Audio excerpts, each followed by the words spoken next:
নমস্কার, আমি আপনাদের সাথে আছি আজকের বিশেষ প্রতিবেদন নিয়ে। তেলেঙ্গানার ওয়ারাঙ্গল জেলা থেকে একটি অত্যন্ত চাঞ্চল্যকর খবর সামনে আসছে। শিক্ষা প্রসারের নামে একটি ঐতিহাসিক এবং অমূল্য সম্পদ ধ্বংস করার অভিযোগ উঠেছে প্রশাসনের বিরুদ্ধে। ঘটনাটি ঠিক কি, চলুন বিস্তারিত জেনে নেওয়া যাক।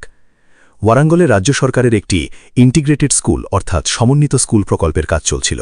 সেই প্রকল্পের জন্য জমি পরিষ্কার করার সময়ই বুলডোজার দিয়ে গুড়িয়ে দেওয়া হয়েছে ৮০০ বছর পুরনো একটি প্রাচীন শিব মন্দির। প্রত্নতাত্ত্বিকদের মতে এই মন্দিরটি ছিল ত্রয়োদশ শতাব্দীর এবং এটি বিখ্যাত কাকাতিয়া রাজবংশের শাসনকালের এক অনন্য নিদর্শন। সবচেয়ে দুঃখজনক বিষয় হল এই মন্দির চত্বরে ১২৩১ খ্রিস্টাব্দের একটি অত্যন্ত বিরল তেলেগু শিলালিপি ছিল, যা আমাদের ইতিহাসের এক মূল্যবান দলিল। অভিযোগ উঠেছে কোনোরকম পরীক্ষা নিরীক্ষা বা গুরুত্ব না বুঝেই এই প্রাচীন স্থাপনাটিকে মাটির সাথে মিশিয়ে দেওয়া হয়েছে। এই খবরটি ছড়িয়ে পড়ার সাথে সাথেই স্থানীয় মানুষ এবং ইতিহাসপ্রেমীদের মধ্যে ব্যাপক ক্ষোভের সৃষ্টি হয়েছে। বিভিন্ন রাজনৈতিক দল এবং হিন্দু সংগঠনগুলো এই ঘটনার তীব্র প্রতিবাদ জানিয়ে রাস্তায় নেমেছে।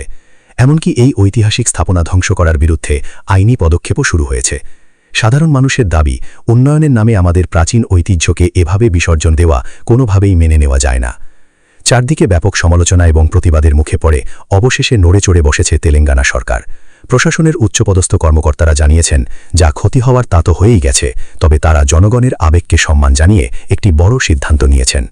সরকার ঘোষণা করেছে যে ওয়ারাঙ্গলের ওই একই স্থানে প্রাচীন নকশা মেনে আবারও সেই শিব মন্দিরটি পুনর্নির্মাণ করা হবে। ইতিহাস এবং আধুনিকতার এই দ্বন্দ্বে আপাতত মন্দির তৈরির প্রতিশ্রুতি দিয়ে পরিস্থিতি সামাল দেওয়ার চেষ্টা করছে প্রশাসন। তবে প্রশ্ন থেকেই যায়, কংক্রিটের নতুন মন্দির কি সেই ৮০০ বছর পুরনো ইতিহাসের শূন্যতা পূরণ করতে পারবে? এ বিষয়ে আপনাদের মতামত অবশ্যই কমেন্ট করে জানান।